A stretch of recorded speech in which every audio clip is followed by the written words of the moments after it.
panglegal, mas nararapat po yata na ang abogado ko na lang po ang sumagot at magpaliwanag. Kung magkaroon man ho ng legal question, pinapahintulutan ko pong magsalita para sa akin si Attorney Agnes Maranan. Maraming salamat po, sir. Thank you, ma'am. Hindi na mangyari yan dahil sinagot mo na ako kanina eh. Thank you for answering my questions. Salamat talaga. You are answering the questions with all honesty.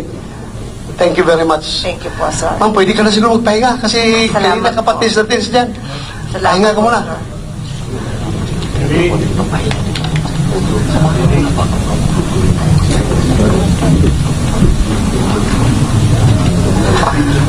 Thank you. Thank you, sir.